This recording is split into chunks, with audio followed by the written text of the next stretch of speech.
जब आपके डगआउट में पैनिक आता है ना, तो अंदर वाले तो जिन जो सही भी डिसीजन करना चाहते होंगे ना, वो ऑलरेडी पैनिक होना शुरू हो जाते हैं कि यार हम पता नहीं क्या गलत कर रहे हैं, जी। जो बाहर इतना हिलजुल शुरू हो गई है।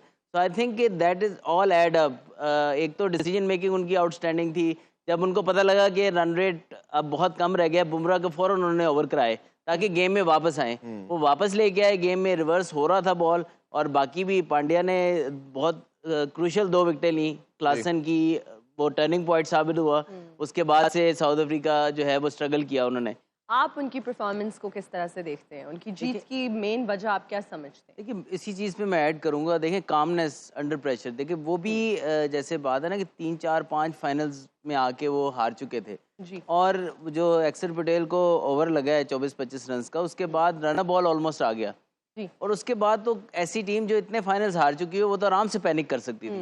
लेकिन उसमें भी रोहित शर्मा को देखा, फिर उनके डगआउट पे कैमरा लगा तो वहाँ पे राहुल द्रविड़ नहीं थे। वो अपने आराम से जिस स्पॉट पे वो सुबह से बैठे थे, वो उसी स्पॉट पे ही बैठे हुए थे। कोई उन्होंने पैनिक नहीं दिखाया, कोई उठ के नीचे नहीं आया, ये वो क्या कर रहा है या वो क्या कर रहा है। बिकॉज ही नोज कि यार मैंने जो अंदर प्लेयर भेजे हुए हैं, they have game awareness, they have calmness, और they will make right decisions.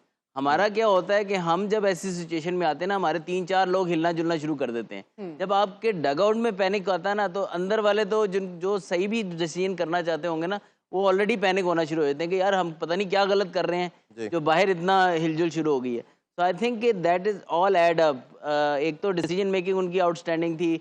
जब उनको पता लगा कि रन रेट अब बहुत कम रह गया, बुमराह को फौरन उन्होंने ओवर कराए ताकि गेम में वापस आए। वो वापस लेके आए, गेम में रिवर्स हो रहा था बॉल, और बाकी भी पांड्या ने बहुत क्रूशियल 2 विकेटें ली। क्लासन की वो टर्निंग पॉइंट साबित हुआ।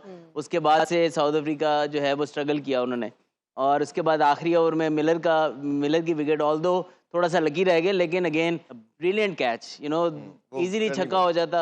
हाँ। लेकिन उन्होंने सिर्फ छक्का रोकने पे देखें गेम अवेयरनेस कहाँ तक जाती कहाँ है। तक उन्होंने जाती है, पता था कि छक्का रोक लूंगा, 2 रन होंगे, मिलर अभी भी पिच पे मौजूद हैं। उन्होंने मेक श्योर किया कि he had the best chance to get that catch. Yes. और उन्होंने इतने सारा कुछ सोच के वो पैनिक नहीं हुए। वर्ल्ड कप का फाइनल है, all depend on this catch. Calmly उसको कैच को पहले अंदर फेंका, फिर वापस आके बगैर रोप पे पाँव लगाए वो कैच पकड़ा। अगर वो 2 रन्स भी होते तो साउथ अफ्रीका गेम में रहना था। कोई भी एक बैट बॉल, एक और बाउंड्री दोबारा साउथ अफ्रीका को गेम में ले आती। तो I think outstanding from India, well deserved, बहुत बहुत मुबारक। और आई थिंक हमें, बल्कि दुनिया क्रिकेट को इंडिया से बहुत सीखने की सर, जरूरत बुमराह की हम बात थोड़ी सी और अगर करें तो एक बड़ा इंटरेस्टिंग स्टैट ये है कि जो T20 वर्ल्ड कप की हिस्ट्री है, मोस्ट इकोनॉमिकल बॉलर के तौर पे सामने आए हैं। पहले सुनील नारायण थे, उन्होंने 2014 के वर्ल्ड कप में 4.60 की थी, इन्होंने 4.14 पे ऑलमोस्ट खत्म किया। तो ये जो एक अचीवमेंट उन्होंने आज हासिल की है, दुनिया क्रिकेट को इकॉनमी के लिहाज से भी उन्होंने सरप्राइज कर दिया। आउटस्टैंडिंग। नए बॉल से, पुराने बॉल से, क्रंच सिचुएशन में, हर जगह।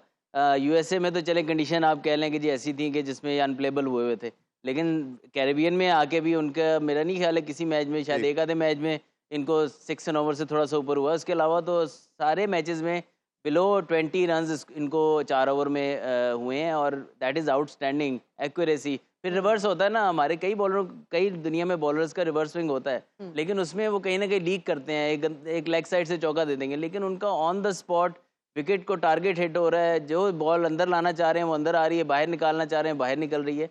तो बैट्समैन को एफर्ट करनी पड़ती है हमेशा रन्स करने के लिए, उसमें वो सक्सेसफुल होते हैं। बिल्कुल।